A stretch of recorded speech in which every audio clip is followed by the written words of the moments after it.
Alors, dans la collection coffret sans coffret, Histoire, les essais d'histoire. Alors ça, c'est un classique que toutes les familles devraient avoir, hein.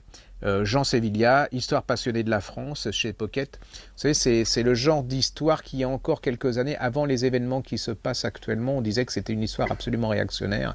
C'est vrai que c'était très réactionnaire, c'est-à-dire que dans cette histoire, on disait que Louis XIV venait après Louis XIII, ce qui est vraiment quelque chose, parce que je ne sais pas si vraiment à l'école, souvent on passe de Louis XIII à 45, on revient à Clovis et on repasse, ce qui fait que les gosses ils savent plus du tout qui est qui, voilà. C'est une histoire absolument écrite, ça se dévore, c'est comme un roman d'aventure, c'est classique, c'est voilà, si vous voulez retrouver vos racines, c'est-à-dire voilà, qui était Clovis, Hugues Capet, Philippe le Bel, Louis XIV, Louis XVI et tout ça, ça va vous dire ça, c'est pas correct, ça va vous dire il a des gens, il y a Pompidou, vous voyez, ça s'arrête pas là, c'est le livre d'histoire qui, à mon avis, devrait être dans toutes les familles. Alors, il y a des choses qu'on peut aimer ou ne pas aimer là-dedans, mais au moins, vous avez des références, et puis c'est vivant, c'est un excellent écrivain qui rend vivant tout ce que beaucoup de profs d'histoire nous ont tué, quoi. Ça s'appelle Histoire passionnée de la France de Jean Sévillia, c'est chez Pocket. Alors, Stephen King c'est Stephen King dans le milieu de la politique, hein, il n'y a pas d'autre mot. Enfin, il avait des copains aussi qui étaient pas mal dans le genre Stephen King.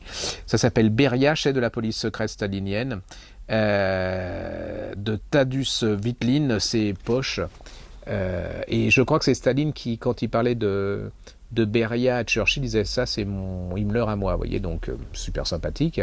Petit bonhomme, invisible, petit bourgeois sans intérêt, qui va être un des plus grands criminels du XXe siècle. Hein. Le chef, ça va être le responsable des services secrets de Staline, ça va être vraiment le bras armé de la répression, ça va être quelqu'un d'absolument abominable. C'est un livre extraordinaire parce que vous plongez en plein dans les coulisses de l'époque stalinienne, hein, cette époque stalinienne tant vantée par beaucoup de pays occidentaux, de parties de pays occidentaux comme étant le paradis. Et là, vous voyez l'envers du paradis, c'est un enfer.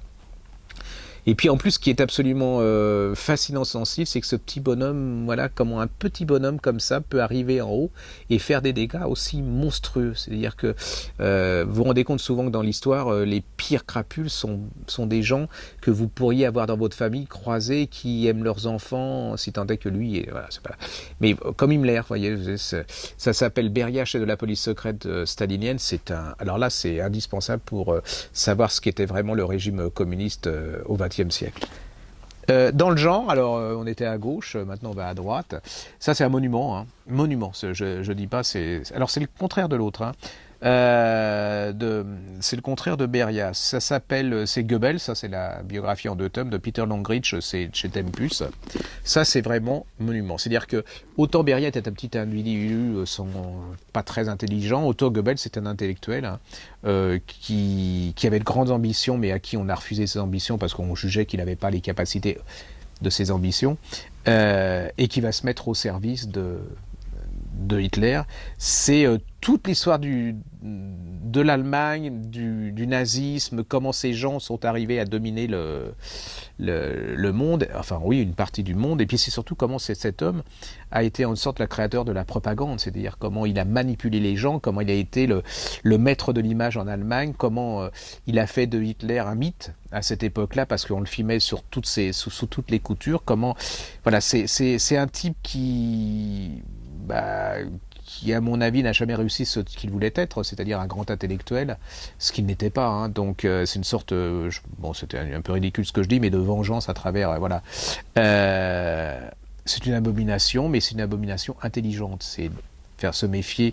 Et l'intelligence, elle peut être au service du mal et du bien. Allez-y, parce que c'est vraiment un grand bouquin. C'est nous, quand il était paru en grand format, on s'était battu pour ce livre et qui est devenu un ouvrage de référence. C'est chez Tempus et ça s'appelle Goebbels et c'est de Peter Longrich.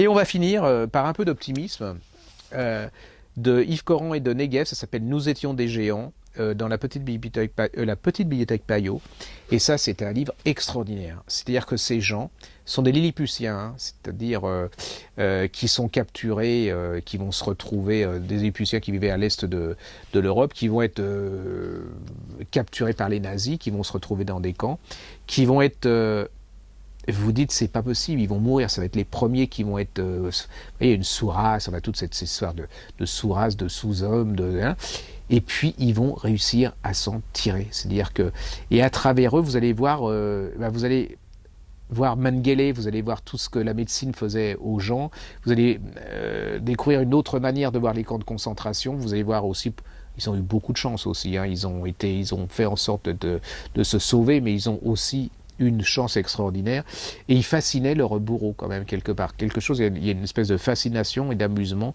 C'est un livre absolument incroyable, ça s'appelle Nous étions des géants, c'est de Yves Coren et de Negev, c'est Petite Bibliothèque Payot. La couverture, je trouve, elle n'est pas géniale, mais voilà, allez-y, c'est un indispensable.